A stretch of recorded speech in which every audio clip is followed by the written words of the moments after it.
having a live show June 20th in New York City, July 12th in LA. You can go on, where can you find the, I guess on my Instagram bio, but also it'll Leah McSweeney Live. Oh, LeahMcSweeneyLive.com. LeahMcSweeneyLive.com. Yeah, LeahMcSweeneyLive.com. Heather Gay and Matt Rogers are going to be on my show in New York. And in LA, I'm going to have Annie Lederman and another guest who I haven't announced yet because they haven't been fully confirmed, but they will be soon. So please buy tickets and come hang out. It's like gay people were fucking girls, guys, and everyone in high school. And then you don't have to decide. Oh, totally. I sleep with a lot of straight guys in my life. They're still straight. It's not the same, but I've been a vegetarian since I was like 9. And I've cheated before. And when I've drunkenly had a hamburger, I'm not like... That's why I'm probably not queer. I'm just straight. And sleeping with girls is like eating hamburgers. Yeah. Welcome to my happy place. It's a little softer and like a little more playful, but still edgy. I'm really happy and grateful with where I am today. It's the Leah McSweeney Show. Wait, you're a Virgo. Yeah, yes, totally. You're an August Virgo. Me too. Yeah, I'm the 27th. I'm a freak. We're fucking control freaks. I mean, like. Yeah, I come from LA, where I think we take Zodiac signs about as seriously as we do like blood type. You know, very seriously, like political party. Yeah. You know, it's like you can be a hardcore Republican, but you're a Libra. Yeah, you know? like you're a kind of a Gemini, like so. Yeah.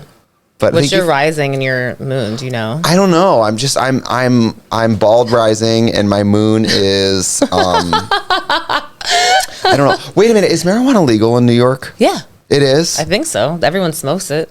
God, it's crazy. It's really crazy. Are you just getting high when you walk down the streets? No. Okay, because I do. It's like I just started doing marijuana because I quit drinking.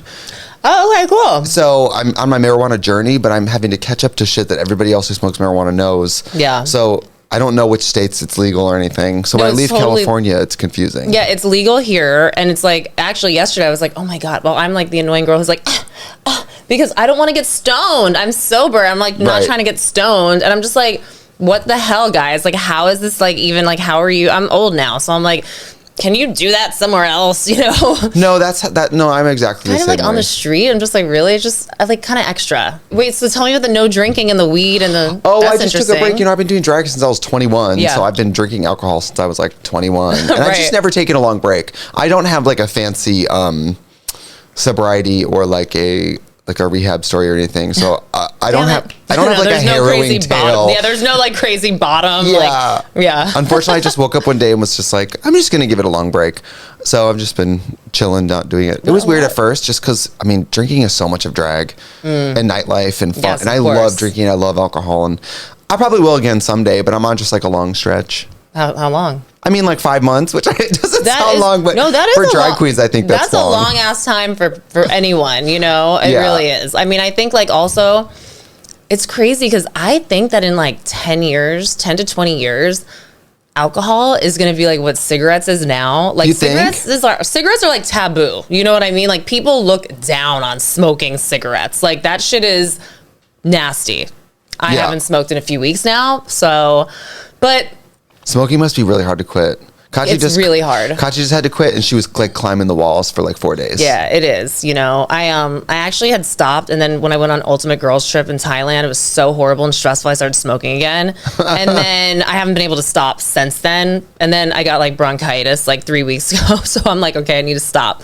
Yeah, but it's also like allergies. I'm not. If you hear me coughing, it's allergies. I'm not like I don't have COVID. Just FYI. It's just a dry cough. She's gonna be fine. It's exactly. But I think that like Gen Z and like the young millennials, they don't want to drink. They're like all about health, and it's not like they're like alcoholics or like we can't drink anymore. We're alcoholics. They're just like, no, it's not good for you. We're not doing it.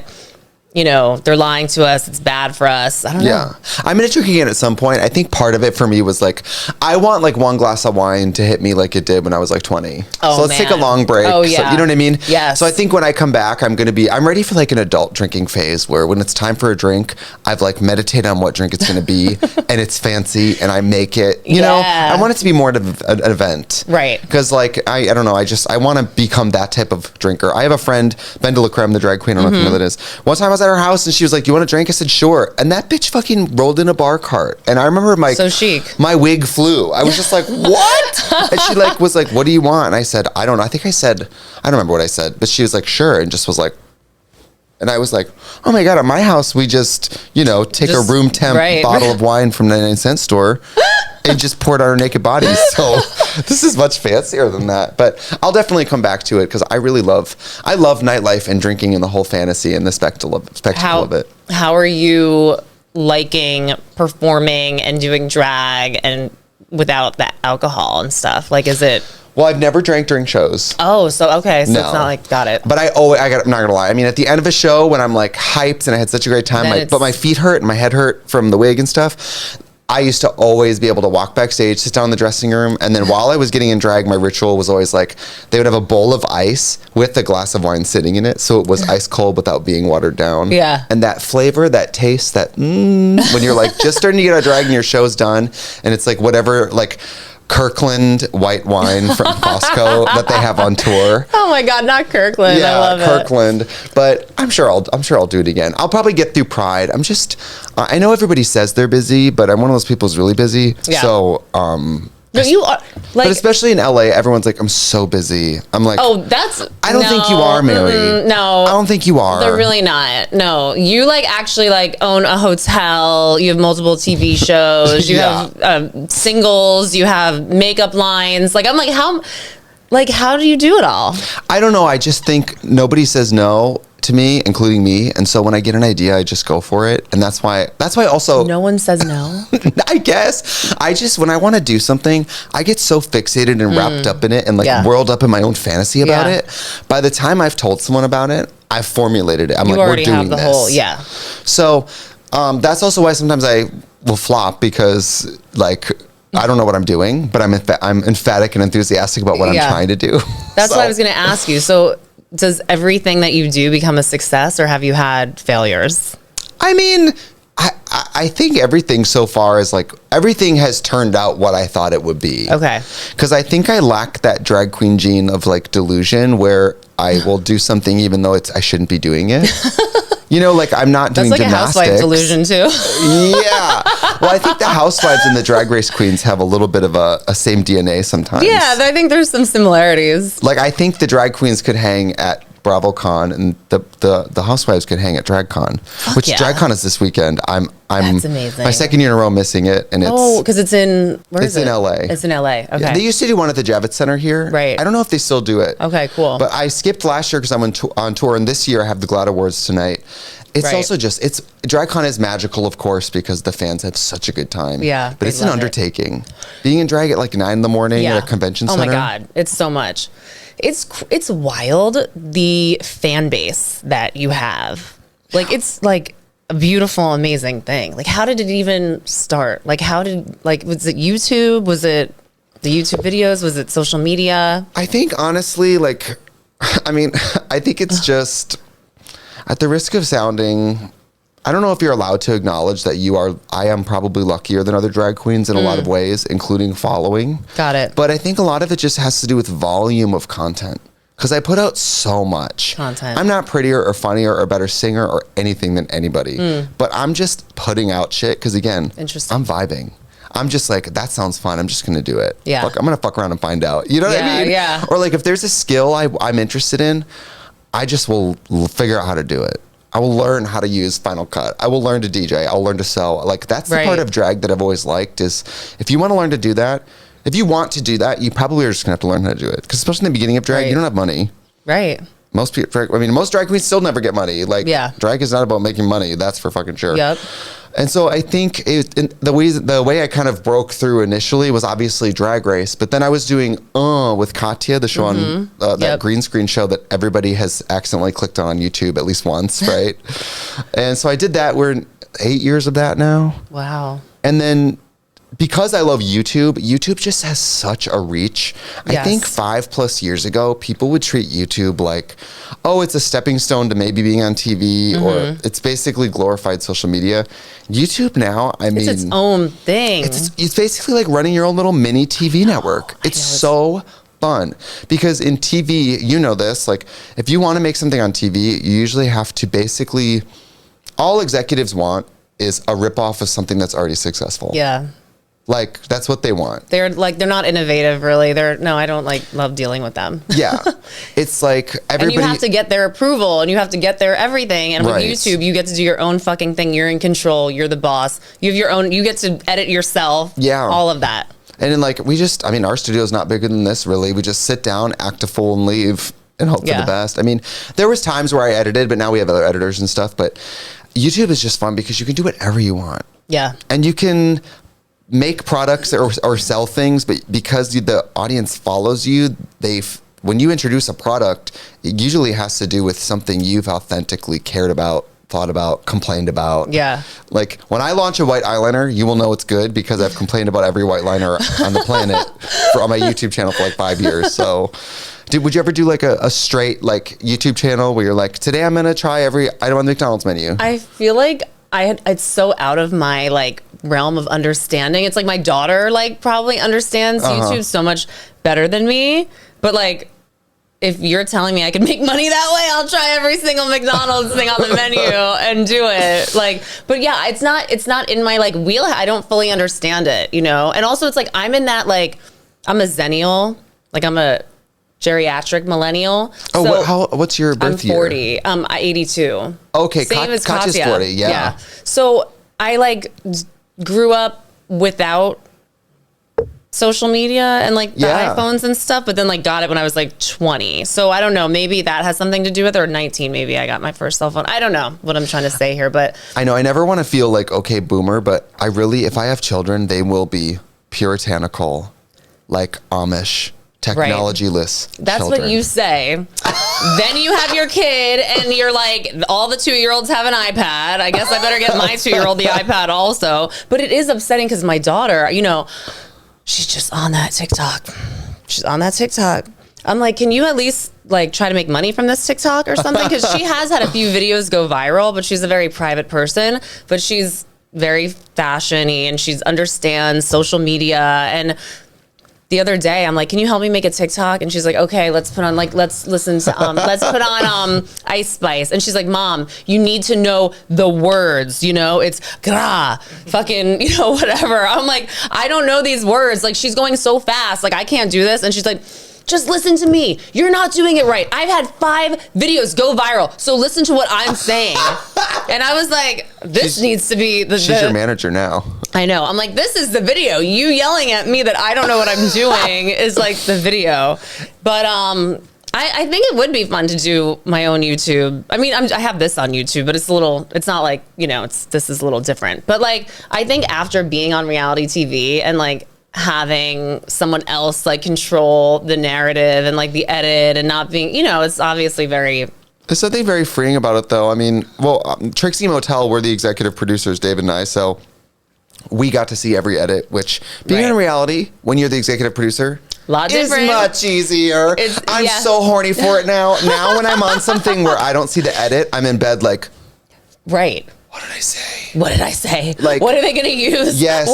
When you're the executive producer, you're so much freer on camera because you're we won't use this. Right. It's fine. We won't use this. Exactly. Oh, I love that. When somebody else has the edit and you're taking a pee and you have your mic pack on and you're I hate that fucking bitch. Right. Oh, yeah. Now they're putting that over you at dinner. Exactly. And you're sitting there at dinner and people think you said, I hate that fucking bitch. Yeah. I will say, Drag Race is hard because you have to compete. But I'm good friends with Vanderpump. And I told her on Drag Race, they judge our drag or maybe our attitude, whatever. But they're judging your art. What you guys do is they're judging your face, your husband, your house, your personality. It's not even the same league. It's honestly, it's almost masochistic. And you're in bed at night am I a strong woman who can handle this? Or am I a crazy person for doing it in the first place? Both. But I don't know. This, it was really, it was hard, I don't underestimate that. I think it would be incredibly difficult. Yeah. I don't know how some of the women who've been doing it for years and years, I couldn't do one more season. Even if they were here's $1 million for this season, I'd be you know what? I think my mental health and my well-being quality of life is my quality of life. I'm happy, and I think I need to stay in this zone because God knows what that next season will bring me. It's like because you're inviting people to ruin your life, like, and it feels like some of the stuff has gotten like a little darker or like heavier, and it's like the stakes are higher, and it's like not as like, I don't know. It's a lot. You're also not. I'm not saying they're all different. You also weren't on one of the franchises with kids gloves. You know what I mean? Yeah. You were on a hardcore franchise. Yeah, it was hardcore. That's not like the Housewives of Joliet, Illinois. Right. It's different. Yeah, there was a lot of stuff that was like edited out too. Like me and Sonia actually were like always like fighting. Like we had some really bad arguments, and they never put it in because they wanted us to like seem like we were like getting along. But like she would say crazy shit to me. I said crazy shit to her too. I was like, you sucked a 90-year-old dick for a townhouse. I'm like, how could you not leave that in? Like, right. How could you not? At least make a TikTok or something. You'd use it for something. Right. Like use it for something, bravo. But it's hard though. I mean, Drag Race is they asked me to come do the all winners season. They did like an all winners season where all the winners competed, and I was like, I'm so happy you guys asked me. I can't. I just can't. It's too hard. Competing brings out the best in some people. Yeah. Like Bob the drag queen, she's from New York. Yep. Put a camera on her and tell her like a competitive scenario. She actually does the best drag of her life. Something about the competition puts gas in the tank. Right. For me, it's just I really never enjoyed it. I like winning. Yeah, of course. But like, I like being on TV. I like fucking around and joking around with other drag queens, but competing is really hard, and I don't think I could ever do it again. Interesting. Yeah, I feel the same way. In that format of that show, it's like I could never be in that format again, where it's like I know people are expecting conflict. People are expecting someone to be taken down, or I don't know. It's just like, it's just not, it doesn't feel good. Like, and I also don't think like I can be my best self or like put my best self forward, or even, I don't know. It just does something where it like kicks dirt up in my soul. And it's like, no, I don't think I'm supposed to do this. I don't blame you. I think it would be really, really hard. Yeah. But also grateful for it. I mean, like, you know, it was like, it helped me, you know, build a name for myself and all that. Yeah, but now like working on my own shows where I get to see the edit and I get to say yes or no. I literally could stop a frame and go, I don't like the way my wrinkles look in this one. Just cut that. Like, it could be anything. That's and amazing. We can just cut it, which is like really nice. Also, especially in Trixie Mattel, since we were renovating, I know, I want to watch that because I love watching like renovation, and it's on what, Discover Home It's on Network? Max now. Oh, it's on? Okay, cool. Yeah, and it's in people have been sending me pictures. Apparently it's in the subway things here. Oh, cool. Which is weird because it came out last year, but because Max launched, it's sort of being promoted like a new show. So just pretend it's new. It's new. It's great. Watch it, everybody. But we renovated a 7-room motel in Palm Springs, a old building from the 50s. It looks amazing. It's bomb. It's incredible. The before and afters. I'm sorry. I love everyone. I love Joanna Gaines. I love all the renovators. But you Mama, guys the before and afters. We're on some bibbity bobbity boo shit over here, and y'all are on some white paint shit. Like, it is amazing what we did. That place is, I mean, in a world where drag is basically becoming, I don't know, on par with terrorism to some people. I know. We need to talk about that. Let's talk about that because I was Can just. I take my shoes off? Yeah, no, get cozy. Like, get cozy. You know, I really, I was just reading about all the drag bans, and I was shocked actually because I didn't know that how many states it was happening in. I also don't understand what the scary part of drag queen. I'm like very confused. You know what I mean? Like, I don't understand why the focus is on drag queens. It's like very, very strange to me. I mean, obviously it's just an attack on, you know, the gay community, period. But it's weird to me that conservatives and that, you know, would be focusing on something like this. Like, it's weird, very strange to me. And the real tragedy is waste of taxpayer dollars. Completely. I mean, all of us pay money for them to please fix our roads, please get an extra bus line that goes by my mom's house. And a waste of time when they could be focusing on other things that maybe actually do need to be banned or do need work on, or like, what about our education system and healthcare and like everything else that's fucked up in this country? Well, I do feel like, especially in drag, I'm always screaming to avoid because everybody who tunes into a drag queen thing probably likes drag. So I always feel dumb speaking up about it because everybody who's watching me likes drag. Right, of course. But maybe on this particular media right now, maybe there are people who love you and know that you're a little more probably liberal leaning. Yeah. But Joe doesn't understand drag too much, so you could Explain it to him. When a man and a woman love each other very much. No.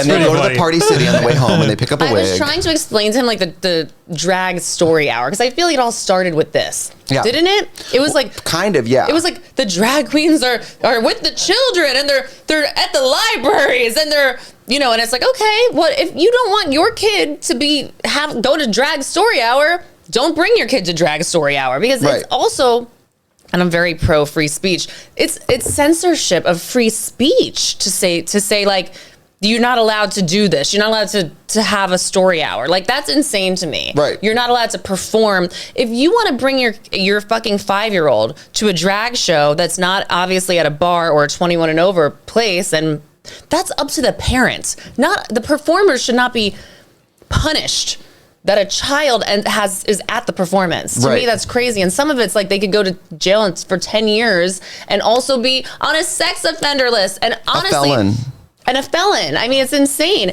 Any drag show I've ever been to, and I don't think they were child friendly. They were child friendly. It's not like drag queens are like shoving things up their asses. I mean, it's like singing I'm sorry, not that I've seen. It's singing and dancing. I mean, I've been to the box. Things go up people's asses at the box, but mostly yours. But a drag, yeah, totally, actually. But all the drag queens are like, that Leah woman. What is she doing over there? She's ever since she quit drinking, she's gotten really creative with her body. Well, I mean, I've definitely been horny since I quit drinking, but I am too. I'm definitely hornier. I think when you're hungover, you're horny, which is a normal thing. That too, because you're in pain and you want distraction. But not drinking, definitely, like you are like, oh wow, at night I'm horny. God, I'm horny in the morning now, and then I'm just waking certain people up and making them pay attention to me in bed. Totally. So I have a question. Well, what is the big beef with the? So like for an outsider looking in, yes, yeah, and someone who's I'm not exposed. Man. Sure. Right, I'm married 20 years, regular guy. What is the beef? Like, what is the problem?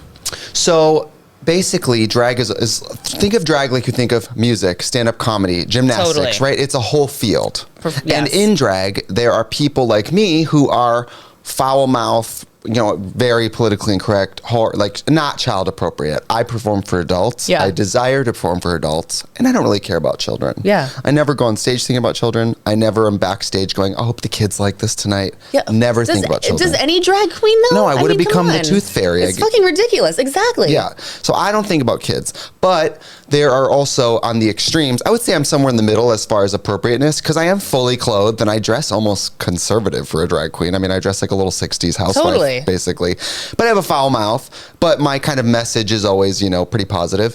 And then you have drag queens where they're basically naked, like a stripper, doing backflips to really aggressive, like splits, F-words flying music. Yeah. I would say that's adult. And then you have a lot of drag queens where their act is very squeaky clean. They do like Disney songs. They specifically put together acts that they know are family friendly. Right. This is when maybe somebody does a Winifred Sanderson Hocus Pocus illusion. Oh, that's cute. When I used to work at Hamburger Mary's, we would have a seating that was family friendly and then a seating that was adult. So the seating that was family friendly was where I would do the Barbie girl or I would do bleeped out music, clean mixes. But the problem is the conservatives, they think that all drag, every person who does drag is one kind of drag. And we all have one goal, which is to groom children, which I'm not even sure what that means. I groom know. to it's do so what? Ridiculous. The danger there is if you saw one comedy show that you thought was inappropriate for children, you would go, I hope my child never experiences comedy. But there's so much comedy that's family appropriate. There's so much music and film and media, whatever, that's all family appropriate. So it's almost like the conservatives are giving us too much credit because they are. It's actually wild. It's not that deep. It's not that deep. It's so weird. And now some of these laws, they're written vague so weirdly. So those two basic white girls from your college who go as Mario and Luigi for Halloween, that's technically drag. They could get arrested. I mean, Tyler Perry doing Medea at a theater in Nashville could get arrested. It's like, There's all these ways Makes that no drag sense. already exists. Like I'm thinking of like Martin Lawrence or like Medea. What about or Mrs. Doubtfire? What Mrs. about Robin Doubtfire, Williams? Church Lady. I mean, there's all these people doing drag. On SNL, there's a man in a wig almost every week. Right. I mean, and no one says anything. But when you call it drag, or specifically when like Fox News and stuff says this is drag, and they are trying to indoctrinate your children to be gay. Right. Which is, by the way, not how that works. Yeah, I was in the marching exactly. band. I was at every football game at my school for 5 years, and I never became athletic. Right. So that's not how that works. If you see something on stage that you like, it doesn't mean you're going to go emulate it. Right. I mean, okay, I'm that's going to not bring how one. that works. I just recently saw on Instagram, there was like a, and I'm wondering how you feel about this, because I was like, maybe maybe this might be a little strange. I don't know. But there was like a 7-year-old dressed like a 7-year-old boy dressed in a very sexy kind of revealing outfit, and he was like death dropping, and he was, you know, voguing, and he was like ballroom dancing, but it definitely looked adult and sexually suggestive. You know what I mean? like the same level of costuming as, But let's say, a again- children's pageant. You know, like possibly. when they have like Little Yeah. Miss, whoever. Well, listen, when the Balenciaga thing came out, right? I put something on my TikTok being like, does anyone give a fuck about like little girls dressed like looking like prostitutes and like with Yeah. fake teeth and like tanned and like, you know, I don't know. They It's don't. just, it's all, they don't. Exactly. It's just, and with all adults watching those little girls, I mean, I've always thought that shit was like, that shit is fucking weird as fuck. And by the way, for many of us who are drag performers, I prefer the audience to be adult, personally. Right. So that's why I worry that on the news, they make it seem like all drag queens desire to be around children. I personally don't know any that I didn't start do. working in nightlife so I could hobnob with fucking children. I Right. hate children. Yeah. I don't want to be around children. Yeah. I don't like them at my shows. Of They course make not. me feel uncomfortable when I'm up there. When I'm up there saying horrible things. Yeah. I don't like knowing there's some kid. I've had kids walk out with parents because I'm like, okay, refund them. They obviously Yeah. didn't know this was going to be adult. Right. So I feel misrepresented because A, they make this all about drag performers, but let's I just know. be honest. What is this really about? Right. If let's say you're a trans woman and you are out with your friends, and a lot of trans people live basically heterosexual lives. Like Right. they just go out with their friends, they go to work. I don't know what idea conservatives have that gay people or trans people are doing. They're just vibing. They're just going to work. You punch in at CVS. Like any other. A normal person. Exactly. You stop by to pick up your prescription, you grab some apples from the grocery store, and you go home and watch Big Little Lies or whatever. That's the big Yes. scheme. Yeah. And so I worry that because of this wording, if you were a trans woman, let's say, and you were out for drinks with your friends and somebody who is really conservative or whatever sees you in public, they could just call the police and say there's a drag queen at the Applebee's or whatever.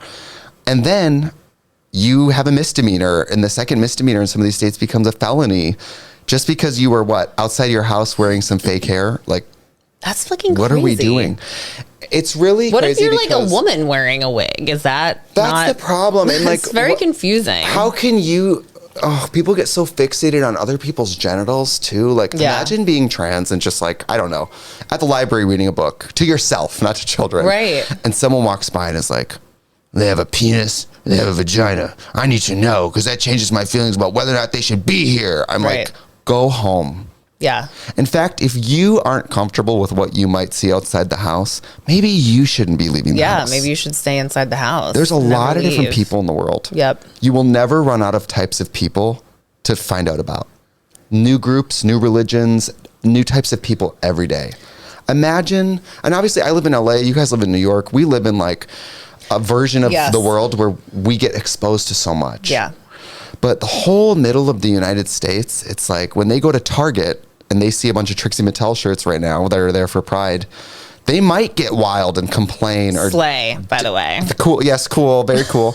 But they might literally unleash a death threat on a Target employee about the drag queen T-shirt. They might get all Karen and like. It's really Yeah. insane. No, it is insane. And I know you grew up in Milwaukee, and I'm sure wondering did. what was that like? Great. I mean, I'm from Northeast Wisconsin. I'm from a very small town. I'm from like, my graduating class was like 30 people. So I'm from one of those like teeny towns. Wow. And then I moved to Milwaukee for college. Okay. And obviously I went to college for performing arts. So even then I've always been in a bubble of nobody really trying it with me. And also drag queens are scary. Like she texted me yesterday. Yeah, I was like, you texted me yesterday. I was like, so are you going to be coming in drag? And you were like, no. And I was like, oh, thank you, because I would be so intimidated. I don't know if I could handle it. Like drag queens can be scary. Like they are, and that's what's funny is What that's makes the them part scary? of the performance. That's the campiness. That's the like. I don't know. Like if you're going to be trying to read me or like what's going to be going on. Like is this like it's just it's a lot. It's really it's interesting how much like time is spent focused on like the drag queens want our children, because honestly it's fucking insane. Like it makes no sense. We don't this is my camera, I hope. Hi. We don't think about your children. We think about, I hope my wig stays on. I hope I know my words. I hope the drunk people in the audience are just sober enough to clap and not be asleep. Like we're more worried about the behavior of drunk adults. Those are our children. Those are your children. Those are our children. Yeah, those are your children. So it's really interesting. We don't think about your kids. We don't hope they're gay. We don't hope they turn out trans. We don't hope they become drag queens. What we hope is if they are trans or are gay, they find a community faster than many of us did. Because when you are 25, let's say, and you're coming out for the first time, now it's great because people who are like 15, 13, whatever, they can be in high school and they can come out and it's not cool to bully queer people. Right. The way it was cool before. Yeah. And I'm sure they still do get bullied. Like I'm sure it's still hard to be gay. Like even if it's so acceptable, especially in New York, it still can't be easy. Like I still think that there's probably like a lot of struggles and it's still not, you still have to deal with so many messages from society and from everything that probably are what? Church, exactly. Like your family. Ironically, it's not hard to be gay. It's hard for some straight people that we are gay. That's what's hard. Is interesting. It's hard for them that we are. And I that think, makes it probably I think difficult. part of it is because we are, I'm just going to say it. Part of it is we're not religious, and many of us aren't religious, and we're free from the expectations of why aren't you married? Why don't you have kids yet? I think straight people have so many expectations of like, men, you have to make more money than women. Yep. Women, you should have a kid. Yeah. Women, you shouldn't age. Totally. You should be married, and you can't like. Gay people are just like, we're in the relationships we want. We want the careers that fulfill us. Yep. We want children, but no one cares if we don't get them. Yeah. And so in a lot of ways we have pressure on you guys. In a lot of ways, we have all this freedom that we're flaunting, and I think it's the freedom. It's the freedom that is an affront because people in bed at night are like, God, did I cage myself up in my expectations of myself based on what other people think I should do? Whereas gay people, we've never done that, because in 6th grade, when we're watching a slideshow about our changing bodies and men having sex with women, we're like, well, that's not me. What am I going to do? You know? Yeah. I don't know. No, that's interesting. I think about it a lot. Interesting concepts, actually. I mean, I always do say I want to come back as a gay man. I want to come back to this world as a gay man. Wouldn't be much. You can keep a lot of the same clothes. Maybe even the same type of job, Probably the same friend group. 100%. Yeah. No, definitely. You just have to adopt. That's the only difference, or whatever. When you were growing up, who were like your icon? Like, did you have inspirations? Like, were there like performers that you looked up to? Yeah. Again, I'm always worried that people think, I don't speak for all gay people, but I speak for me when I say I was really into, I mean, it all comes out in the wash when you look at the Trixie I do now, but I loved Barbie. Barbie, of course. I loved Little Shop of Horrors, Audrey and Little Shop of Horrors. I loved Peg Bundy. I loved Mimi from the Drew Carey Show. I loved Miss Yvonne from Pee-wee. I loved women playing like the theatrical version of women. So interesting. Like women clowning what a woman is in America. Right. Peg Bundy is playing what you think a dumb kind of hot housewife is. Yes, totally. And I always loved that. It was something like, I didn't know about drag. I didn't know I was gay. I didn't know any of that. But there was something about somebody playing a heightened version of a woman that I found very interesting. And I didn't know that at the time. Right. And then obviously musicians I loved, like, I loved a lot of female musicians, and I just never got why. I think I loved women with guitars, so I was really into like Michelle Branch and Avril Lavigne and Sheryl Crow. Okay, cool. Because I think guitars were like a traditionally men's instrument. I mean, for every one female guitar player, there's like 100 male guitar players. Totally. You know, I'm a white bald guy with a guitar, so I can tell you it's not that special. But then it was like women playing. There was like a wave of, you were maybe in college at the time, I guess, but I was in like middle school, and all the radio was like women with guitars, and I thought there was like this wave of women taking this like men's instrument and playing it, and right. that inspired me too. I was like, because I was gay, and it was like, well, so much feels like I'm not supposed to be doing what I'm doing. There's these women doing what, like, women previously are like just singer performers, right, which is totally fine. Yeah, but there was these women who played instruments and wrote songs, and I was like, well, that's cool. Because there's creative freedom and there's ownership. I felt like these women wrote these songs, so this is their thoughts and their voices. I just always felt like if the woman wrote it with the instrument and the voice, it was really their music. Yeah, well, it's very powerful. Sure. More personal. Yep. Like some of these songs these women wrote because they felt something and not because they even intended on selling it. Right. And that to me was always a big difference. It's like basically reading these women's diaries. Yeah. You know, that's cool. I don't know. That's really cool. And so how did you find, like, how does someone growing up in like Wisconsin, like, find drag? Well, I always wanted to play guitar and sing, right? So I was doing that all through through high school. And then when I went to college, I joined, I think I knew something in me was weird. I think I knew I was gay, but I knew there was something else about it. I was just like, there's something, I was supposed to be doing something. It was like a calling. It was like my bat signal.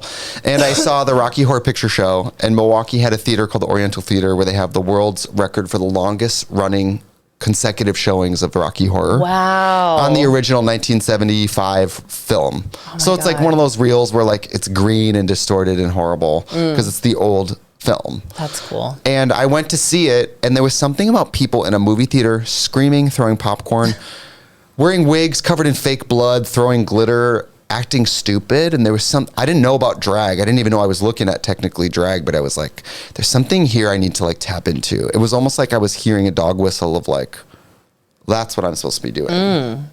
So then I remember I joined that, and I started doing props and like helping out backstage. And then some drag queen got sick, and I remember it was January, I was 2008. I was 19, 18, and I had to fill in and get in drag for the first time. And it was, of course, horrible, and I looked terrible. But there was something very freeing about looking stupid, but feeling beautiful. Knowing everyone in the room thinks you look stupid, but you feel beautiful is very empowering. Because as far as your noise canceling earphones of what you think you are, you are the one. Yes. You are so gorgeous. Yes. But everyone else thinks you're acting like an idiot. And so you have this very heightened version of yourself playing in the same room as everybody's low expectations of what you're doing.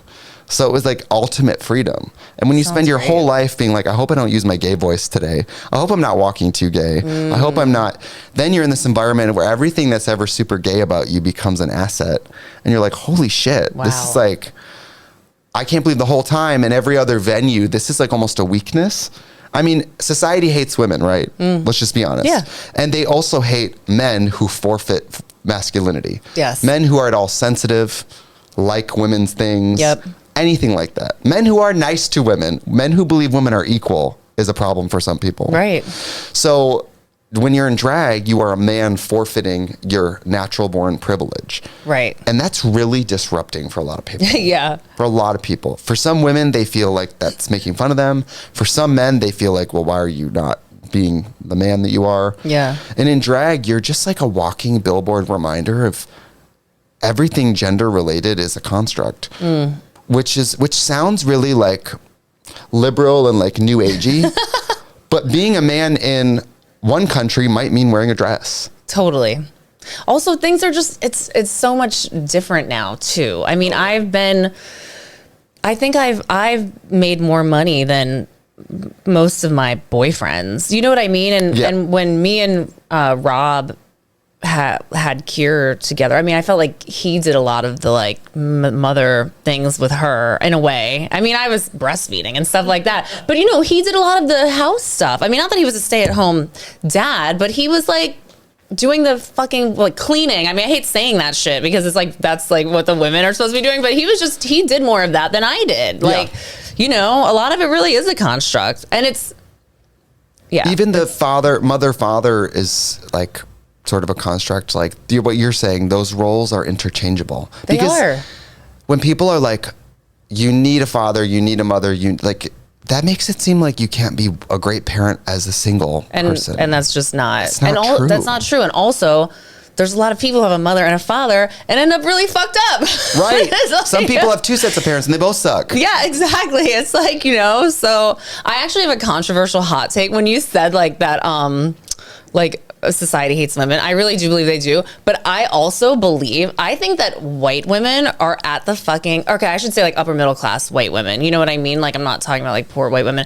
Upper middle class white women are actually at the top of the fucking patriarchy and like make the patriarchy go round because the men are listening to them and the men are wanting to fuck them and the men want the power to impress them. I don't know, whatever. That's just something I kind of think. That's why sometimes when white upper middle class women complain about shit, when you say white, why do you just point at me? No, I'm talking about myself. She was looking at David. No, but like I'm like sorry, like yeah. Even though we have to deal with sexism, I should just speak for myself. I'm gonna get like dragged, but I'm also just like. A lot of it is like a lot of the complaints and a lot of the like shit is like, yo, we have it so fucking good, like on so many fucking levels. And yes, there's a lot of bad shit and like a lot of sexism and like all of that and like yeah, the fucking patriarchy is real. But do you know what I'm saying? And to say world hates women, that's unfair. Like because there are people listening to this who are like. No, I love women, and that's true. No, but to love women is to acknowledge that as a whole. Yes. Women don't get the same slice of anything. Totally. If you love women, you believe that. Yeah, it's very true. And like the pay gap shit is like real too. Like, oh my God, when I think about like what my like male colleagues in terms of like the streetwear world, like made versus me. And it's not because I was not as good of a business owner or my brand wasn't as poppin', because it fucking was. It was just, there were less customers, I guess. So maybe that's why. But that's a real thing, Well, you gotta have customers. Dave and I were watching Shark Tank last night, and I do love that show. But I love it too. It's so off the walls. These products, these no one asked for, no one needs. Yeah. Like we were brave enough to make the first pair of sunglasses for people who love spaghetti. We want $500,000 for 1% stake in our company, and these sharks are like. Okay. I have seen that's nonsense. Always, or like these are pants. Are you ever get tired of zipping your pants from the bottom up? These ones zip from the bottom, and you're like, what? It'll chop your pants. And they're like, we want $2 million for 0.05% stake in our company. And these sharks are like, okay, have you made any money? And they're like, no. It's like, all right, great. So if you're going to open a business. You do want to live in at least a big enough, because I love small towns, but small towns people always do this. They'll live in a town of 500 people and they'll open like a store for baseball cards. And you're like, girl, yeah, what are you thinking? These people need food and water. Yes. Not baseball cards. Exactly. So, it's important to temper when you open a business. Back to what you said earlier, the reason I think I have landed in some amount of successful little ventures is because I don't humor myself. I don't do something unless I think people actually aren't going to like it. Right. Or that it's going to be good. Yeah. But anyway, I want to go back to talking about women. I really get passionate about this. I know. No, everybody's tuning out. No, it's interesting. Yesterday I was watching, and I'm glad my boyfriend is, he's not, I'm not going to call him a feminist. Whoa, because that's the first time I heard you use the B word. Well, he's my boyfriend. Ooh. Yeah. Who likes who? And, I'm not going to say he's not like a feminist. That's like so whatever. But he's so smart and he's so just gets it. He just like gets it and he like reads like bell hooks and he's just like smart and he's just dope. And we were watching Scream and I'm like, they always want to kill the women. I'm like, women always get killed. Like, it's always women getting killed in shows, even though I know that men are actually the number one victims of like gun violence, like in America, but they're murdered at the hands of other men. Of course, when women are murdered, we're murdered by men. But I'm like, yeah, they want to murder us. And also back to this, when you were saying that like, the conservatives or whatever, like they're all worried about like, the drag queens, like grooming their children. It's like that, it's sick because really, we are such a hypersexualized country, I mean, not having anything, drag queens are not hypersexualizing children at all. But like, now I'm probably going to sound kind of conservative, but like as a parent, when I see what just the advertising and like just everything, all the messaging that is being sent to young women and maybe men too, a lot of it is so fucking hypersexual. Like I was like definitely hypersexualized as a kid just by the movies I was watching, and like just well, he had just the way the shit is. Chris had a good point. Like when you were talking about little girl beauty pageants. Yeah. Like I stumbled upon one years ago. My wife. The most uncomfortable. That's where you met her. Wait, you mean She was on stage. She was on stage. You were like, I just gotta wait a couple years. That's my future wife right there. That's the one right there. Wait, but what do you mean you stumbled upon a passion? So we were on vacation. That's how I got on Drag Race. I just walked in, stumbled in. We were on vacation, and a hotel had it at their. Oh God. Oh, I could believe that because they do it a lot of conference, like hotel conference rooms. So we walked and we're walking to the hotel, and I'm like, that's a lot of little kids. It's weird. It's outside looking in. It's very uncomfortable. If you're not in that world, it's extremely uncomfortable. I felt like I just wanted to run away. Yeah. Because you feel like it's like something you shouldn't be looking at. Yeah. And I don't get it why people, maybe I am just like overly conservative. Why would a grown man or woman want to see a little girl dressed that way? Why would you want your daughter to be... Then I guess the difference is it's the same with the beauty pageant, same with drag. The truth is, I think at least like the liberal approach to that would be, it's not for me, but I don't feel the need to restrict it on someone else. Totally. You know, like if that kid likes it and the parent likes it. Listen, I'm not going to say that they should be banned, right? Like keep doing your beauty pageants if you want. But because some people have adult beauty pageants, even some people feel like shouldn't exist. Right. No, I think, yes, no, it's even if it's who's to say what's problematic, what's not? It's like, let the people do their things. And as long as it doesn't hurt other people, and let people have their own judgment if they're going to do it or not, or expose their children to it or not, or whatever. Yeah. I read this book called The Final Girl Support Group, and it was a book about, I have to focus on, you saw Scream, and you said we're obsessed with women being killed on TV. Yeah. We are. Yeah, we are. In this book is like a reality just like this, but the final girl from Scream, the final girl from Texas Chainsaw Massacre, these are all real people. Oh my God. So in this world, these are real women where stories of their real tragedy got made into movies with their consent. And so it's without their consent or with their consent? Like after a trauma when they sell the rights to their story and then it gets made into a franchise. So in the book, it's a group of women who meet every week who are the final girls from these movies who talk about their trauma basically.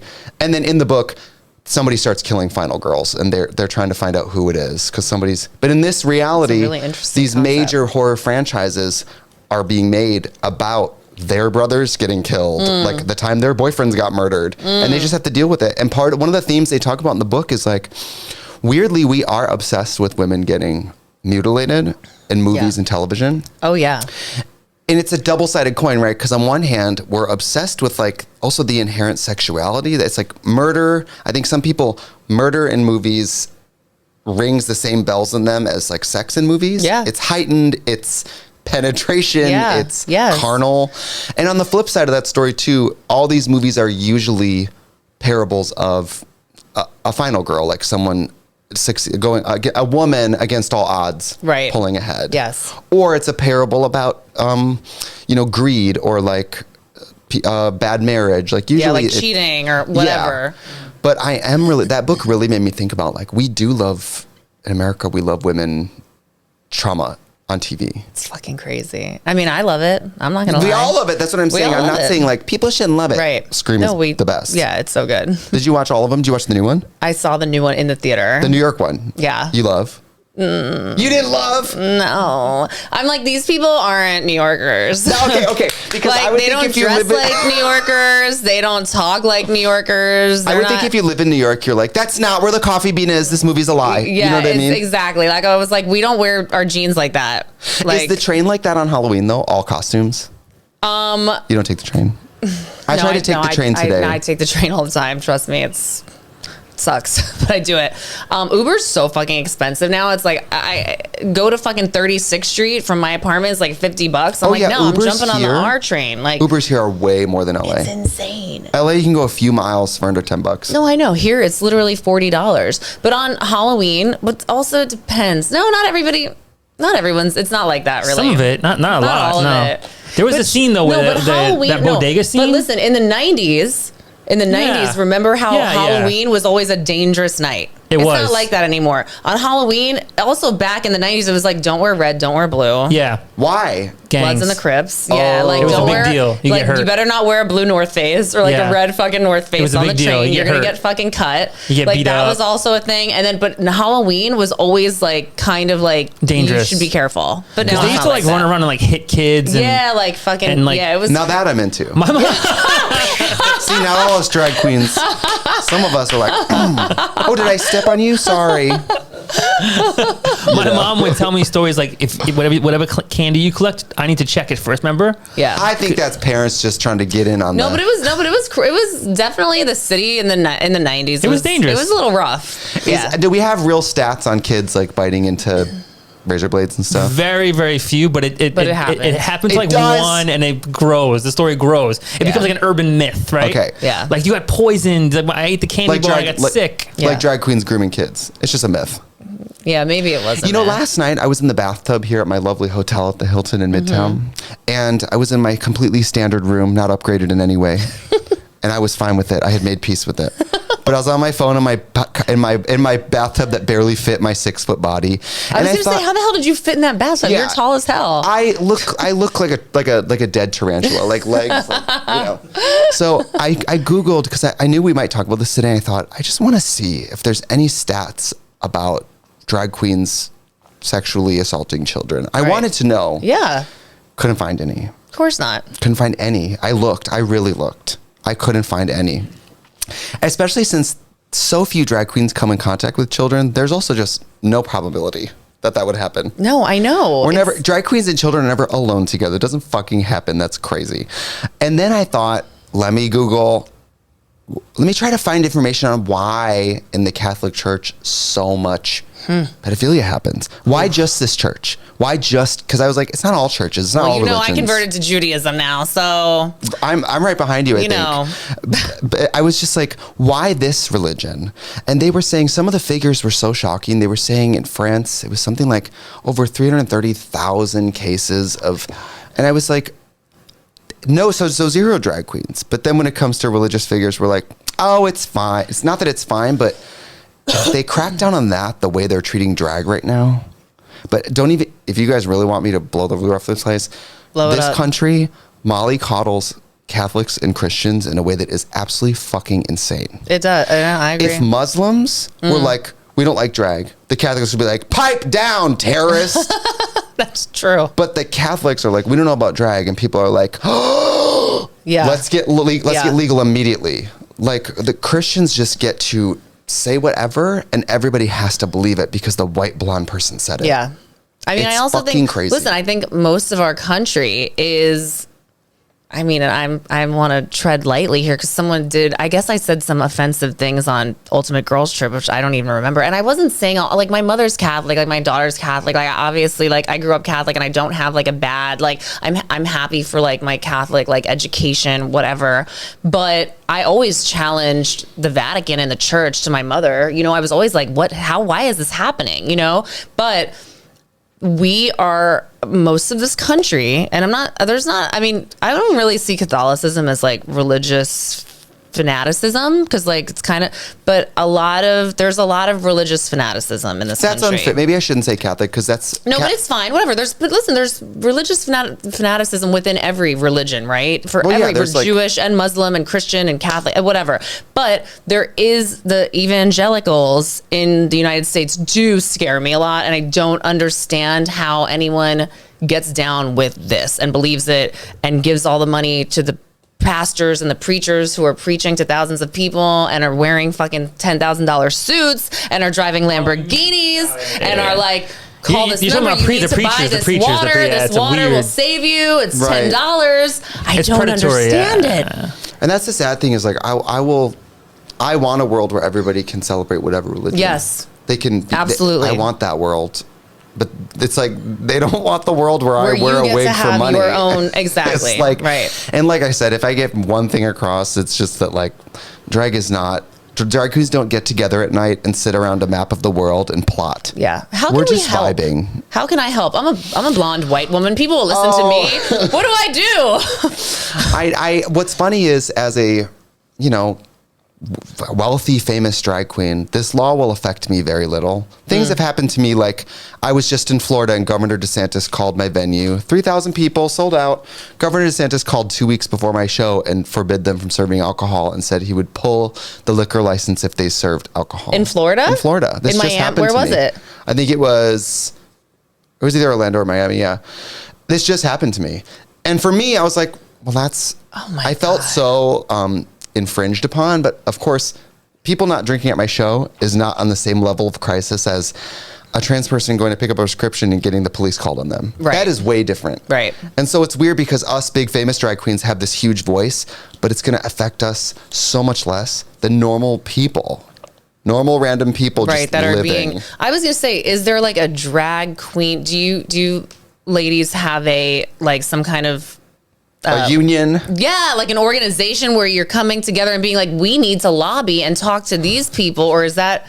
No, I love that you think drag queens are that organized. No, but obviously you're all talking about this, right? Yes. So it's like, how the hell? Well, just this week we had a telethon.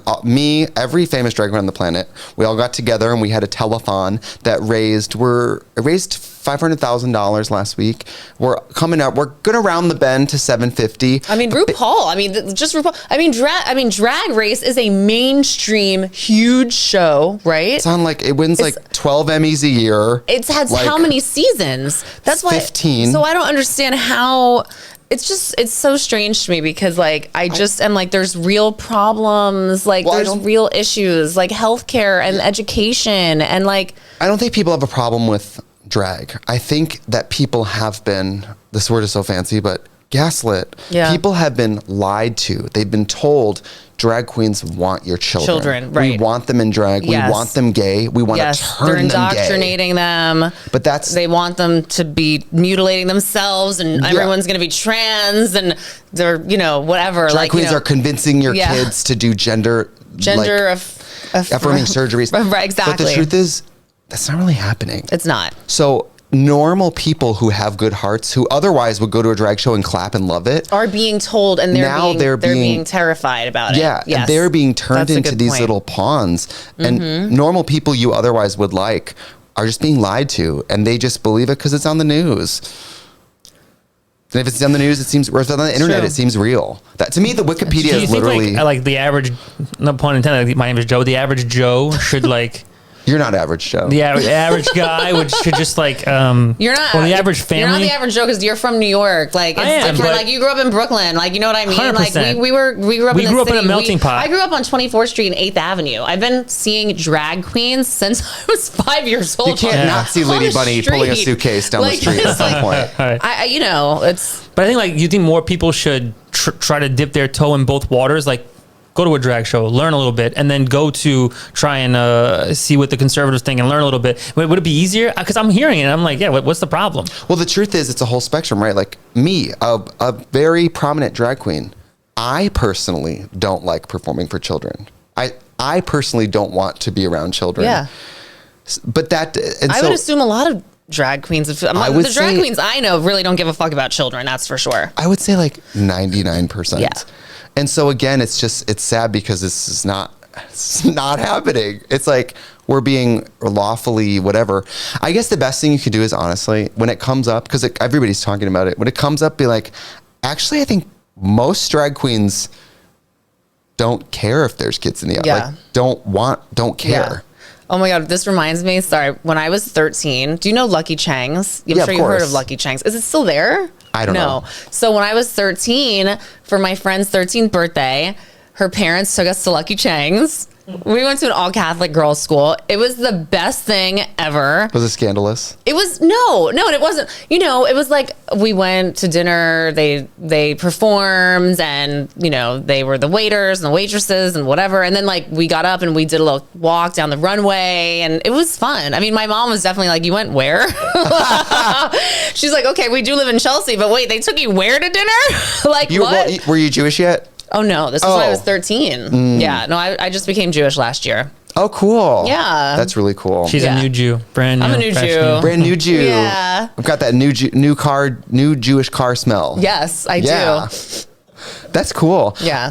David's Jewish, and I get to partake in all those activities every year. And it's great. Yeah, the holidays. And they don't hate gay people. No, definitely not. Yeah. Yeah. The Jews are very open-minded. I mean, it's true. It's funny because when I told my mom I was converting, she was like, you know, I'm surprised. I could have seen you more becoming Buddhist. And I was like, well, there's so many Jews that become Buddhist. I feel like Jews are so open to Buddhism and just so open to many things. And I feel like to be a Jew is also to question things. And I feel like I've just always, and Israel means to wrestle with, you know, so it makes sense. It's like, I've always questioned things. I've always wrestled with things. So, yeah, you know, it makes sense that I've converted. Are you thinking about converting maybe? It's or what? the only religion that I actually have an affinity toward. It's just that's how I felt. Peaceful. They don't. Jews aren't flying to other countries and forcing people to be Jewish. Yeah, no. You know, like definitely not. You have to knock 3 times at the rabbi's door if you want to convert. Right. They're like, "Are you sure you want to convert?" I looked up the process and I was like, "This is really involved." Yeah. I should have done it during COVID. That's I needed that kind of time. That's you know when I mean? I did it. That's when I did it. It just so happened, but like, yeah, that's when I did it. Hashem was calling you on COVID. But I guess honestly, there's just not. Just talk to people about it. I mean, don't have you heard the good news about it on the subway? Right. But that's funny. Is that my phone? When people ask you, is it me? I'm sorry. Sorry, I don't know what's going on. Do you want it? No, sorry, my bad. It's Elijah. But I just when it comes up in conversation or people talk about it, or if it comes on the news, just be like, actually, a lot of this isn't true. I know everybody I know though. It's not like I know anyone that's going to be videos, like, though. I'm scared of those drag queens. Like I don't know anyone that's. It's those videos where they make collages of like teachers saying, we will teach your kids. They do it in a very strategic way to make the person who's not exposed to like New York or LA or Chicago to feel like, wow, this is really there was an oh my assault. God, but there was that one kid. I did think this was weird. Who's this one child? The only thing I found weird was that he was hanging out with Michael Alec. Do you know who I'm talking about? I know Michael Alec. I've never met him, but right. But there was a child drag performer. Okay. Oh wait, are you? What's his name or her name? I don't know their pronouns now. I don't remember either. Is it like the famous drag child? It was a famous drag child, and I mean, like I said. But again, this has nothing to do with drag queens. I don't want to speak to anybody's like child drag journey. This has to do with the mother, though, and you know, it's like you can't base this one child. This was. You know, the mother being like, yeah, let's go hang out with Michael Alec now. I mean, he murdered someone, right. He chopped someone up. Yeah. Like, hang out with like a nice, fun person, not someone who. And performers are still like. Up. Performers have a sense of what they should and shouldn't be doing. Yeah. Like, if I got it would take a lot of money to get me into the library to read to some fucking kids. Okay, like we're talking. If I got a trip to space, but I had to go read to kids, I'd be like, all right. Right. I would wear a high neck gown. Yeah. I would read probably literally The Cat in the Hat. I wouldn't say cuss words. Yeah, of course. But again, I entered this industry because I wanted to be in adult spaces and perform for adults. That was my original goal. I wanted to say foul things, right, and be gross and be wild. But I also want to express that there are drag queens who they get a lot of joy out of dressing pretty conservatively for a drag queen and reading a book to kids. I think for a lot of drag queens, they like seeing that they might be an early exposure to a drag queen, which means someday your kid 10 out of 11 kids are straight, cis kids. They'll just have some story of how when they were young, they saw a drag queen. And then when they see one as an adult, it won't be jarring for them. Yeah. I mean, I also think it's weird let's say you have a blonde Caucasian daughter. I think it's weird to buy her all dolls that are blonde and Caucasian. Yeah. We should I read this book called Barbie Forever by M.G. Lords, and they talked about in child development it's important to give your kids all types of different dolls, all skin tones, all ages, because you're letting your children prepare for a world where they will see all types of people. Yeah, I think my daughter's shelf on the Elf was definitely not very white. She was pretty tan looking. But Elf on the Shelf. Elf on the Shelf. Yeah, it was the most annoying fucking thing. I was so bad at it too. Like her dad, it's like this. I didn't do that. What do you do? It's like this dumb elf that you fucking have to like pull out a month before Christmas or a few weeks, and then every morning the elf is in a different place and with a different scene. And like her father's very creative, so he would be like setting up these different things, and then mine would be in the same place as the night before, and I'd be like Megan, but and my daughter would be like, why didn't she move? And I'm like, she's exhausted from coming from the North Pole, honey. I don't know, like. I mean, oh my God. Yeah, no, it was so much pressure. And I felt bad lying to my daughter about Santa. Like, I'm not going to lie. I mean, I also stopped celebrating Christmas with her when she was like 6 because I was also like, that's Jewish soul. I'm like, I'm not doing this. I'm going to Jamaica for Christmas. That's like, the thing. Kids are smart. I know she'd be like, I'm like, yeah, Santa's coming from the North Pole. You better be good or you're not going to get your presents. I'm like, I'm questioning her intelligence. And my mom and her dad would be like, Leah, it's everyone does it. It's just what we do. And I'm like, I don't feel right lying to her about Santa, even though I'm going to do it. And then finally, when she was like, he's not real, right? I'm like, no, of course not. There's not a man living in the North Pole who's going to ride his sleigh around with all his reindeer and drop presents off for 1 billion people. I know. It's like, of course he's not real. You've never seen him. But God's real, right? But, oh, yeah, but totally. Jesus, yes. And we're going to heaven. And yeah, but that's irrelevant. Wait, do you believe in God? Not really.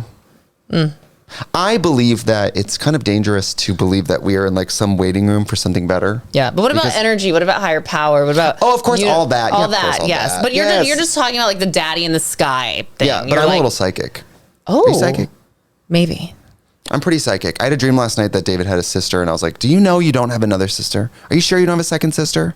Because when I dream stuff, sometimes it happens. Well, what do we think? Are you going to start looking? You got to do that DNA 23andMe. 23andMe, everyone on the planet to find out. What are you psychic about? Are you reading my energy? Like, what kind of psychic stuff? No, I accidentally, I don't really like, oh God, it's so embarrassing. LA is so embarrassing. Psychic drag queen. In LA. Psychic drag queen.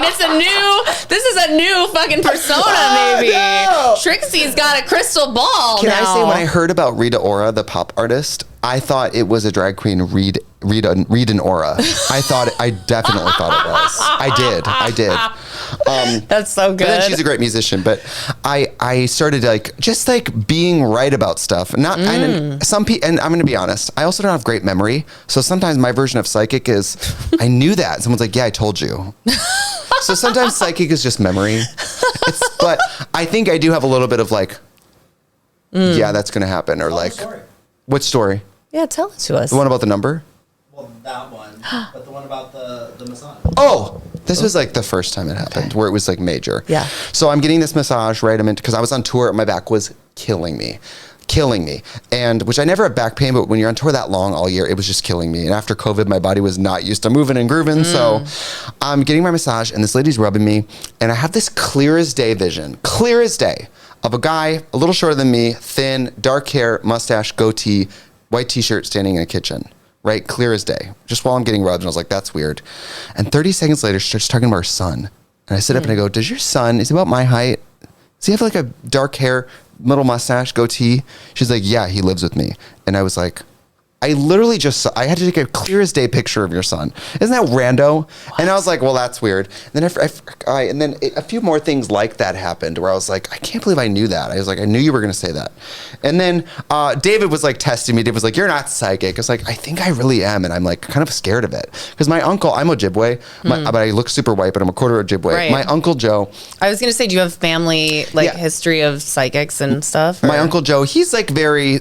that, right? He's a real, what you'd picture a Native American. Jet black hair to the knees, a lot of jewelry. Yeah. And my grandma would always be like, Uncle Joe, they say he doesn't show up in photographs, shit like that, where I'm like, okay. So we were always kind of scared of him. Wow. Right? And then he was always my grandma told me he was always very sensitive and he would dream about things before they would happen. And then that led to certain substance things because you're trying to dull because you know too much. Yep. And it's very traumatizing, I think. Yeah. So then I always thought, well, that's wild. And then David was like, fine, you're okay, what number am I thinking of? And I closed my eyes and I just picked the number out of the sky. And he said it was the right number. Now I'm not saying touch because he was talking about like the massage. I was like, hold my hand. I'm going to concentrate on a number, and he instantly. What the hell? And not like pick between 1 and 2. It was any number, and I just pulled it. What was it? It was number 4. Wow. But it could have been 4 million. Right. So I don't know. I'm mildly psychic, and luckily it's happened on camera a few times on my other shows with Katya. So proof. Yeah. Yes. But I also don't believe in it. So it's happening to me, but I'm not a believer. Because you are. But again, I'm very forgetful. So sometimes I'm like, I knew that was my locker combination. Yeah, because you used to use that locker combination every day. That's not psychic. That's memory, bitch. I'm like, I'm psychic. That was my address. Yeah, you lived there. That's not psychic. I think maybe we're all. So I had a psychiatrist. This is kind of crazy because this did happen when I was in a mental hospital. So it was like a bougie one, but whatever. So I've been in a non-bougie one also, but this was the bougie experience. I had a male psychiatrist. I hated him. He was like trying to put me on this crazy medication. He was like, you're in a manic state. I wasn't. I was like, I'm depressed. Like, stop. And I'm like, I need a female psychiatrist. Like, forget this shit. So the female psychiatrist, I meet with her the next day. She's like, what's going on? I'm like, oh, this and that. I was very depressed about my grandmother passing away and whatnot. And she's like, your grandmother's in the room with us right now. And she's like, it's it is a little wild to tell someone that's in a mental hospital. Like, luckily I wasn't like fully, luckily I was like in reality. Like I wasn't like, cause you can say that to someone that might like freak out, or whatever. But I was in an okay state, but she continued to be my psychiatrist, and she was also a medium.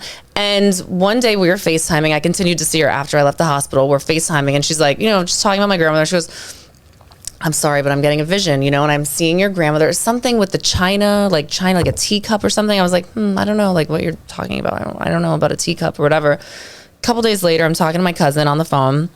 And I'm like, oh my God, I'm seeing my psychiatrist is a psychic or a medium. And she said something about grandma holding a teacup or china. And my cousin goes, and this is my cousin who lived with my grandmother, so she like knows everything about her. She goes, oh my God, the Lennox china. And I'm like, the what? And I didn't know even this brand exists, but Lennox China Company. She goes, grandma loved Lennox china. She even worked at the outlet to get a discount during the holidays. And I was like, what? Are you serious? And then my aunt heard about it. My aunt goes, I have the teacup that she was drinking from. I'm going to ship it to you. So now I have the teacup that my psychiatrist was talking about. Oof. Wow. Crazy, right? You should do that in your show. But my psychiatrist told me that I might be psychic too, and that I should go to this place in Jersey to like learn about being psychic. But I don't want to even know. MLM. Yeah. She's like, it's called Scientology, and I think it's going to be great for you. Yeah, exactly. Like, I'm good. Like, I don't need to, like, also, like, pay someone, like, $5,000 to, like, learn how to be a psychic. Like, I'm fine. Dave and I live right by the Scientology. The Scientology Celebrity Center in LA. And when I moved in, they sent me mail, and I was like, we have to move! I mean, what is going on? What is up with what is up with it? It's psychotic. Was what it is. There's people nothing in it. Like, why? It's like Will Smith and John Travolta and fucking Tom Cruise. And do they get crazy tax breaks? Like, what's the big like thing? Do they get their movie deals that way? Like, what's going on? I think you live in LA. You see it. Yeah, I mean, I believe all religions are at their base, right? The whole point is we're believing something that we don't totally have proof of. That's like all religions, right? Yeah, of course. That's what faith is. Yeah, I believe this is real, even though whatever. Yeah. Right? But people like certain churches, when it becomes a chessboard of abuse of power and scaring people and stuff, that's when it's like, no, girl. No, it's not okay. I don't even believe in tax exemption for churches. Don't even get me started. No, have you heard the story of L. Ron? It's such a nonsense. It's insane. It's absolutely I was in the Navy, and then I just stole everything from the Navy, and then I wrote a science fiction book. He was a Navy officer. It's so stupid. They walk around that fucking thing dressed like naval officers. Yes, half those bitches can't even swim. I've seen it, and they're like slaves, right? They're like they have to work for free, right? Yeah. Or pay to work. That's crazy. Yeah, but it's a cult. And they hold these. But this is the other thing. This comes back to like free will and like censorship and this that.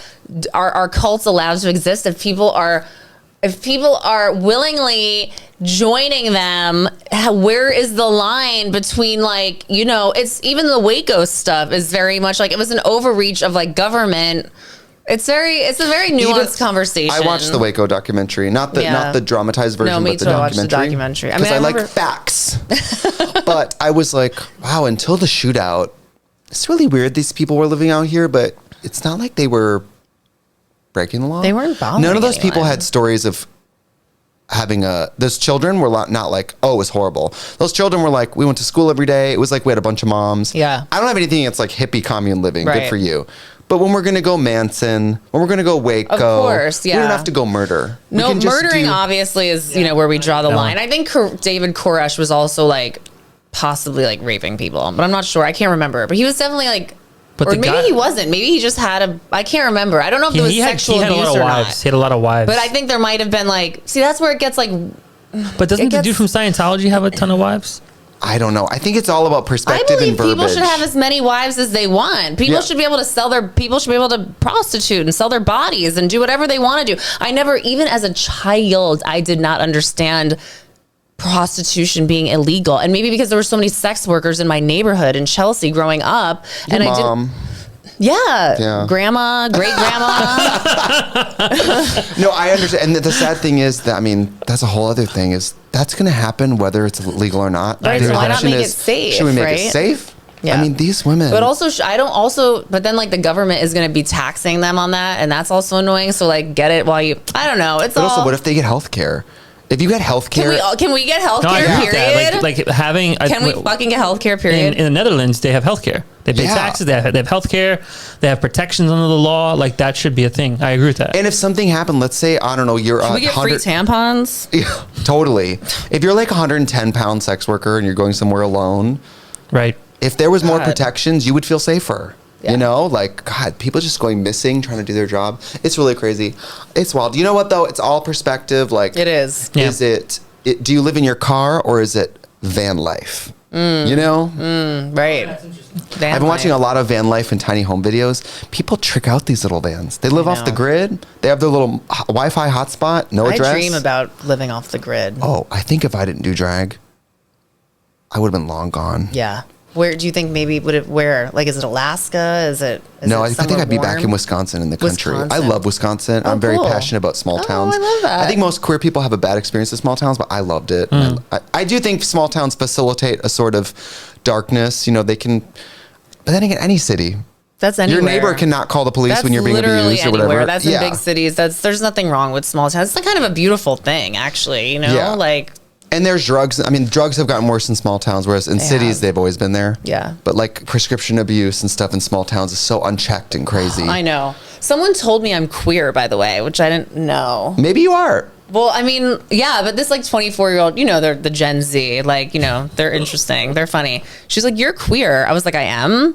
She was like, yeah, like, aren't you bi? I'm like, yeah, like, I've definitely like hooked up with chicks. Does that mean I'm queer? I don't know. I think it's very inspiring because now, like Gen Z, I'm talking young Gen Z. Yeah. They borderline don't even celebrate coming out. Right. It's not even it's like interesting to them. Fluid, like, no. But it shouldn't even be celebrated. If it's normalized, don't celebrate it. It's like, okay, cool. It is what it is. The younger generation, it's like a whole different. Like me growing up as a kid, I remember it was like a deal. Like my second cousin, he was gay. He's gay. But it was such like a big thing in the household. It was almost like a second Christmas. Like you had to you had to buy gifts. Actually, it actually felt more like an intervention. That's what it felt like. We were like, okay, you're gonna go speak to Adam today, and we're like, well, okay. But then my mom was like, we have to have this conversation. I was 10. We didn't know. As a kid, you're like, why is this such a big deal? Interesting. It was a wild thing, and I remember sitting there being like, oh, okay, Adam's gay. I think anybody queer or gay, like, I personally dream of a day where like coming out day is irrelevant because the only reason coming out is significant is because you can't know the expectation of other people's when you give them that information. Yeah. You being gay and you telling other gay people, that's not the event. Right. When we talk about coming out day, we talk about hoping people who love us don't get mad at us or be disappointed in us. And at a certain point, coming out will be irrelevant because that won't be expected. it'll be like, you know what was weird? He found out I was gay and had a problem with it. That was weird. Right. That's the weird Whereas part. we're still in a place where it's like, okay, well, most people are fine with it. But I love hearing stories of like Gen Z where they're like, oh, they don't have you to identify yet because they're young and they don't want to decide. I'm like, love that. Yeah, because totally. God knows lots of gay people were fucking girls, guys, and everyone in high school. And then Yep. you don't have to decide. Oh, totally. Because, I don't know, I sleep with a lot of straight guys in my life. They're still straight. They like girls. They're going to marry a girl. They identify as straight. Them fucking meet. I'm not like, well, you're gay. Right. That's how you want to identify as straight. Totally. That's fine. I'm horny for women lately. So That's great. Yeah.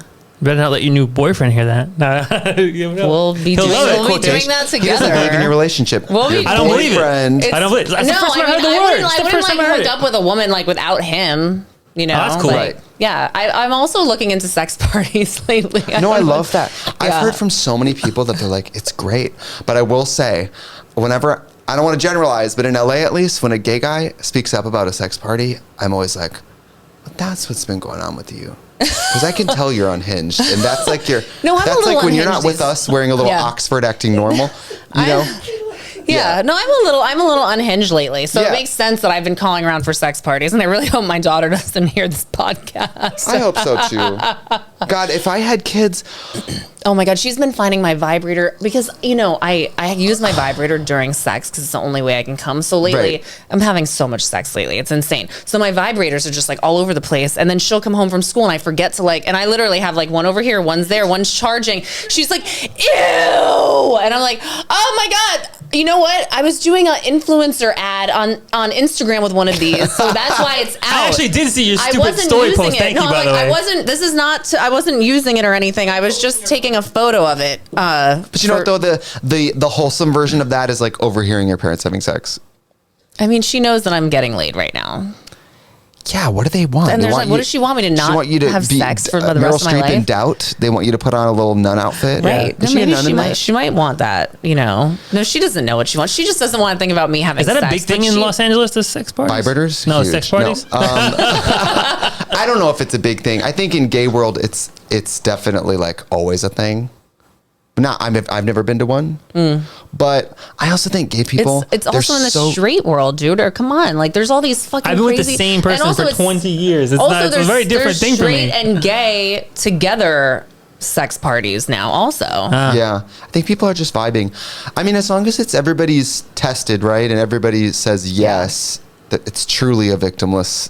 Not even a crime. It's just people. yeah, it's a victimless crime. It's just in a room It's just a- touching. Right. Yeah. It's just when you think of like your genitals, it's just 3 feet from your hands, which you shake people's hands every day. I don't think it's a big deal. And also, like, think about, even though we're such a hypersexualized society, we're also so puritanical Oh, here. girl, It's don't even just- get me It's like started. disgusting. Like when you think about, like when I think of my friends that like live in Europe, and even my French friend who's staying with me, like it's just such a less shameful, like open, healthier relationship with sex than we have here. It's fucking nuts.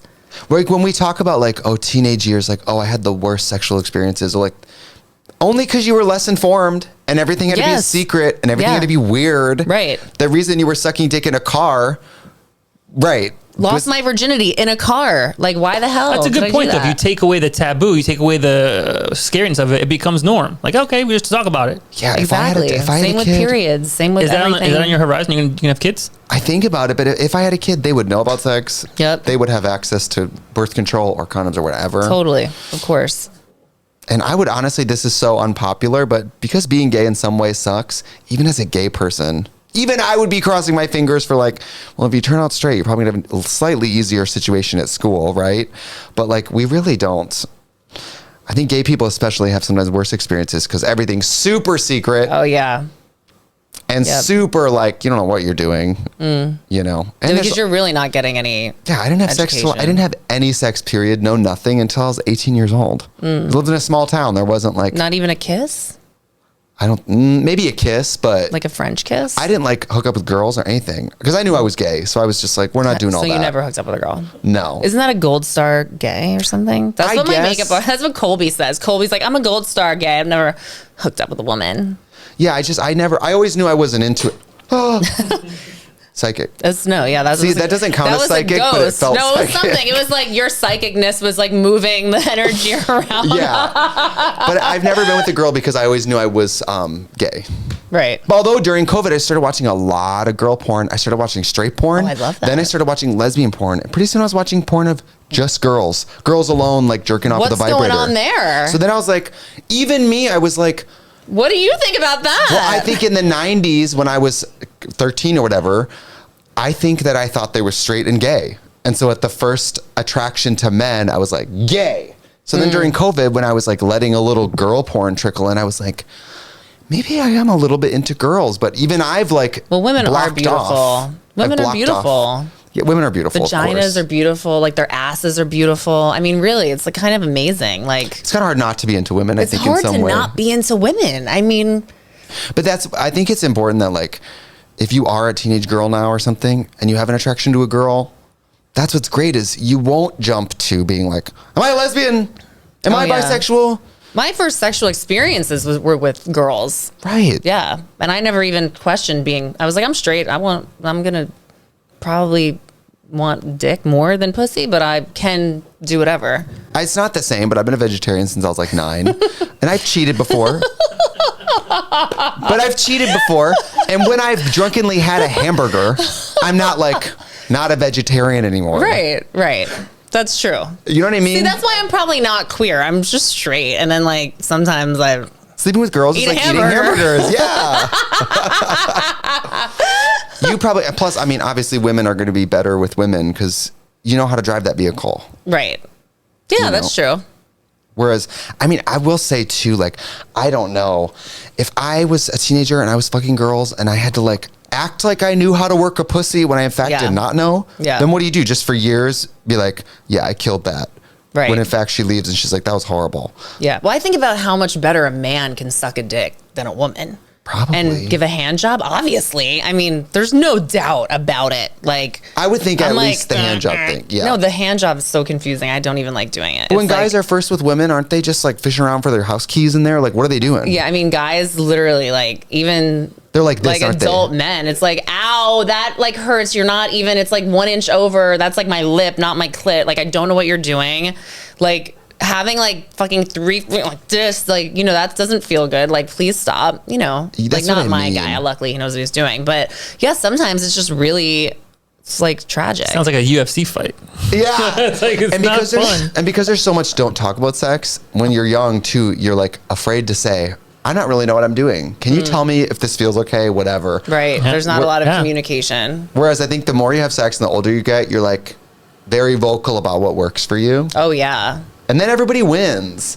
This whole idea that let's enter into this and never say what we like and just hope for the best. And it's also porn. I mean, porn gets... My French friend was saying that it's interesting because when she has sex with American guys, she thinks they're watching too much porn because they're like, and like choking and pulling her. You know, because it's like all that fucking hardcore like Brazzers shit. Mama. Like it's fucking... When I started watching straight porn, I was like, this is the fucking bone collector. These women are not making it out like alive. how are like yeah. I'm just like, I'm like, what? Like, I mean, I'm not like, and also sometimes they're getting fucked so hard in the ass. I'm like, damn, like boom, pussy to ass, pussy to ass, choke, slap, so many, running mascara. I know, like, yeah, like it's just so much. It's like. So then I think when the straight men go into the bedroom, I'm horny. they're like, I gotta go. I don't know. So then the straight men go. I thought it was too much. So you're horny lately. You're like, I wish someone would just haul off and clock me one of these days. Totally. Because during porn, you're like, Yeah, so it's just violence. Okay, great. It's crazy, right? It really is, but I guess it's not because the flip side of that Fantasy exists. also, though, right? Yes. Fantasy. Because I like watching gangbang cream pies, which is really hard. You know, it's like 20 guys coming in a girl. It's insane. Yeah. It's like, that's never going to happen to me, you know? So I also like watching really not good looking people. Interesting. Because it's like less, I don't So know, you've like seen my I fuck Instagram. hot I'm just kidding. dudes. Like, you know what wait, what did you say? I didn't So you've seen my Instagram. So you've seen me in drag. But it's like something that's, it's like it's like, I don't know, like it's something like weird. I don't know. I'm a weirdo. I can't believe, we're going to have to cut this out. It's a little too much, maybe. No, well, That's not weird at all. I think it's being honest. I mean, Well, just I being think honest. it's the type of porn you watch is not always reflective of the type of sex you have. Exactly. The same way That's why you're watching the type girls. of drag you watching drag on stage. I mean, you're gonna go home and put on a dress. Like, unless you're a girl, then you might put on a dress. But exactly, you know, like you could bring your husband to 100 drag shows in a row. I promise you, he's not gonna start wearing earrings. He's not gonna start wearing drag and singing Miley Cyrus. Right. I mean, it's just not happening. Unless he was already interested in that, and then it might get wheels moving that were already in motion. Which you should know then. He he should be living his best life doing that. That's a good point. God, nobody's sex life ever got worse because people were more honest with each other. Yeah. You know? That is true. That is very true. How long do you go along with one type of thing? And then in a relationship, I feel like in relationships, especially in the beginning, you're like just doing stuff and everything's exciting, so everything's great. But then at a certain point, you do have to figure out what you actually like and the other person likes, and then talk about it and do it. I know. Thank God, like, me and this guy are really, like... You're still at the stage where if he puts his hand on your shoulder, you're like, I'm so horny. I'm like, no, we're like having sex like 5 times, like in one night. It's insane. You can't keep this pace up forever, though. It's the one person game. It actually really can't, because my vagina is fucked up. Right. And it's not, it's like I had to put Aquaphor on it today. Blown like, out cow it's pussy. blown the fuck out. Like, I'm like, why is it hurting? It's an open face sandwich. It's like a roast beef, like fucking open face. It's like he's not gonna want it anymore. It's so banged out looking. Like, he's I miss when you had a pussy. I know. I'm gonna go look into the vaginal rejuvenation stuff, because it's really like things are not good. But I guess soon we're gonna have to start like doing things during the day, like going to like figuring out what we do and not just have sex. But today I'm actually meeting all his friends at like a party. That's the gangbang.